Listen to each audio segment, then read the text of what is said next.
Welcome guys. வெற்றி களஞ்சியம் காவலர் மற்றும் ராணுவ பட்சம் எதை நோக்கி பார்க்க போகிறோம் அப்படின்னா, டிஎன்யூஎஸ் சார்பில் பிசிஎஸ்ஐ கால்ஸ் ரொம்ப நாளாக டிலே ஆகிட்டே இருக்குது. எஸ்ஐ மாணவர்கள் எல்லாம் மன உளைச்சலில் இருக்கிறீங்க. ஓகேங்களா, உங்களுக்கான ஒரு வீடியோ தான் இது.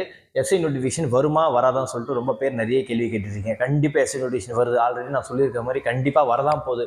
ஆனால் ரொம்ப மாதங்கள் ஆயிடுச்சு. லாஸ்ட் இயர் 2024 டிசம்பர் எண்டோடு முடிய வேண்டியது. ஆனால் இன்னமும் தொடர்ந்து இருக்குது. இந்த வருஷத்துலேயே 3 மாதங்கள் மேலே போயிடுச்சு. போன வருஷத்தில் ஒரு 4 மாதம் 5 மாதம் மேலே போயிடுச்சு. ரொம்ப மனசு கஷ்டமாக இருக்குது. படிச்சுட்டு இருக்கிறவங்க தான் இன்னும் ரொம்ப கஷ்டமாக இருக்கும்.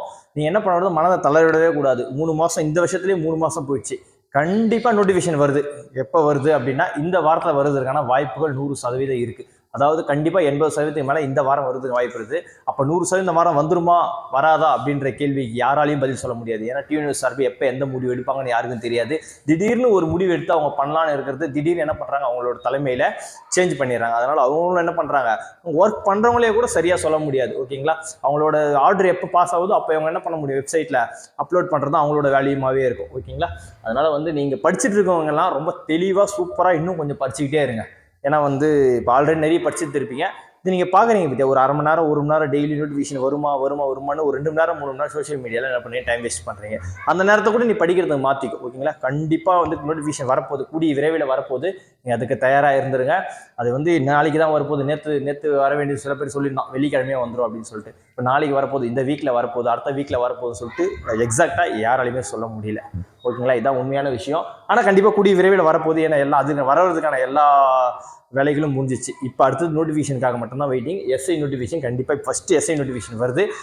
சொல்ல முடியாது, ரெண்டுமே சேர்ந்தே கூட வரலாம். பிசி எஸ்ஐ நோட்டிஃபிகேஷனும் சேர்ந்தே வந்துடும். ஓகேங்களா, ஏப்ரலில் பிசி நோட்டிஃபிகேஷன் சொல்லியிருக்காங்க. ரெண்டும் சேர்ந்து ஒன்றா வரதுக்கான வாய்ப்புகள் ரொம்ப அதிகமாகவே இருக்குது. ஓகேங்களா, 1300க்கும் மேலே வேகன்சி எஸ்ஐக்கு வரப்போகுது. ஓகேங்களா, பிசிக்கு ஆல்ரெடி சொல்லியிருக்கும் போது 8000 வேகன்சி வருவதற்கான வாய்ப்புகள் அதிகபட்சமாக இருக்குது. ஓகேங்களா, அதனால் இதை நீங்கள் ரொம்ப படிச்சுட்டு இருக்கணும். ஆல்ரெடி இப்போ நீங்கள் படிச்சுட்டு இருப்பீங்க.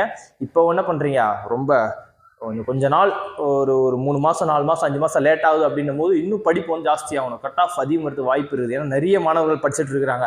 நீ டைம் வேஸ்ட் பண்ணிட்டு நோட்டிஃபிகேஷன் வந்த பிறகு பார்த்துக்கலாம் அப்படின்ற ஒரு எண்ணத்தோட இருந்தால் அதாவது உனக்கு தான் அது ஆபத்தில் முடியும். ஓகேங்களா, அந்த மாதிரி எந்த எண்ணத்துல இல்லாமல் தொடர்ந்து நீ என்ன பண்ணணும், படிச்சுட்டே இருக்கணும்.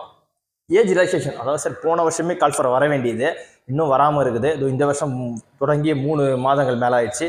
இவ்வளோ லேட்டாக வருது. இதுக்கு ஏஜ் ரிலாக்ஸேஷன் அவங்கள பண்ண தப்பு. அதாவது போன வருஷம் வரும்னு சொல்லிட்டு அறிவிப்பு சொல்லிட்டீங்க, ஆனால் வரல. அவங்க பண்ண தப்புக்கு அவங்க தானே சரி செஞ்சாகணும் அப்படின்ற மாதிரி நீங்கள் கேள்வி கேட்பீங்க. மனதுக்குள்ள உங்களுக்கு ஏஜ் ரிலாக்ஸேஷன் கிடைக்குமா அப்படின்னு சொல்லிட்டு கொஸ்டின் கேட்பீங்க. உங்கள் கொஸ்டினுக்கு பதில் என்ன, கண்டிப்பாக ஏஜ் ரிலாக்ஸேஷன் பண்ணுறதுக்கு 100% வாய்ப்பு இருக்குது.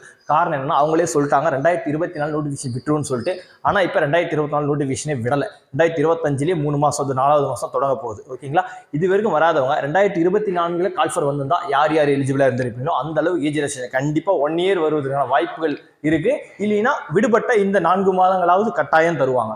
ஓகேங்களா, அதற்கான 100% எல்லா வேலையும் கண்டிப்பாக டியூஎஸ் செஞ்சுருப்பாங்க. ஏன்னா அவங்க சைடில் சொல்லி நீங்கள் என்ன பண்ணிப்பீங்க, வேலையை விட்டுருப்பீங்க, படிக்க ரெடியாக இருப்பீங்க, நிறைய விஷயங்கள் நீங்கள் எழுந்துட்டு இதுக்காக நீங்கள் பயணிச்சிருப்பீங்க. உங்கள் பயணம் வீணாகக்கூடாது அப்படின்றதுக்காக டியூஎஸ் சார்பே அதை கன்சிடர் பண்ணுவாங்க அப்படின்றது நம்மளோட கருத்தாக இருக்குது. நெக்ஸ்ட் என்ன, சிலபஸ் சேஞ்ச் ஏதாச்சும் இருக்கா அப்படின்னு சொல்லிட்டு உங்களோட கேள்வியாக இருக்குது. சிலபஸில் இன்னி வரைக்கும் எந்த ஒரு சிலபஸும் சேஞ்ச் கிடையாது. ஆல்ரெடி பழைய சிலபஸ் தான் இருந்துட்டு இருக்கு. புது நோட்டிஃபிகேஷனில் கூட எந்த ஒரு சிலபஸ் சேஞ்சையும் பற்றி அந்த அளவுக்கு தெரியப்படுத்த முடியாது. ஏன்னா ஆல்ரெடி படிச்சுட்டு இருப்பாங்கன்னு சொல்லிட்டு அவங்களுக்கும் தெரியும். அப்படி ஏதாவது சேஞ்ச் இருந்தால் கொஞ்சம் முன்னாடியே நமக்கு தகவலை தெரிவிச்சிருவாங்க. அதனால் இன்னி வரைக்கும் தகவல் எதுவும் தெரிவிக்கல. சிலபஸ் சேஞ்ச் எதுவுமே கிடையாது. ஓகேங்களா, அதாவது ஃபிசிக்கல் ஏதாவது மார்ச்சுன்னா ஃபிசிக்கலும் எந்த சேஞ்சும் கிடையாது. எஸ்ஐ அப்படியே தான் இருக்குது. பிசி ஆல்ரெடி சேஞ்ச் பண்ணிட்டாங்க இந்த டிஎம்கே ஆட்சியில். இப்போ நமக்கு அரசாங்கம் என்ன பண்ணிடுது, ஆல்ரெடி நமக்கு சேஞ்ச் பண்ணிட்டாங்க. 15 மார்க் இருக்குது, 25 மார்க்கும் 80 மார்க் இருக்கிற ரிட்டன் எக்ஸாம் 70 மார்க்கும் மாற்றி இருக்கிறாங்க.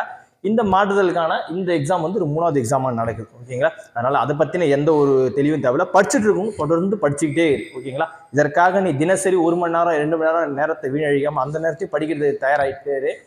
காம்படிஷன் ரொம்ப அதிகம். ஏன்னா ஆல்ரெடி நிறைய பேர் காலம் தாழ்த்து அதிகமாக கிராஜுவேட் வெளியே வந்துட்டே இருக்கிறான்.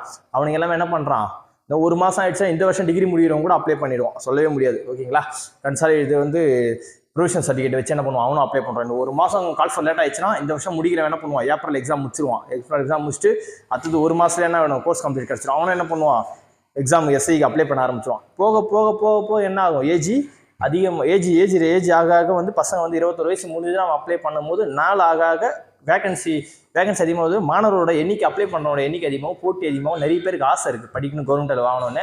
உங்களோட ஆசை உண்மையானதாக இருந்தால் அதுக்காக என்ன பண்ணணும், 100% போராடுவேன். ரொம்ப நாள் நீ படிச்சுட்டு இருப்பேன். அதை கண்டிப்பாக என்ன பண்ண, நீ சரியாக செஞ்சே ஆகணும். அதனால் சிலபஸில் சேஞ்ச் எதுவும் அந்த அளவுக்கு எதுவும் கிடையாது. ஓகேங்களா? ஏஜ் ரிலாக்ஸேஷன் சொன்ன மாதிரி ஒன்று கண்டிப்பாக 1 இயரோ இல்லை 4 மந்த்தோ அந்த தேவையான டியூரேஷன் கண்டிப்பாக கிடைக்கும். ஓகேங்களா?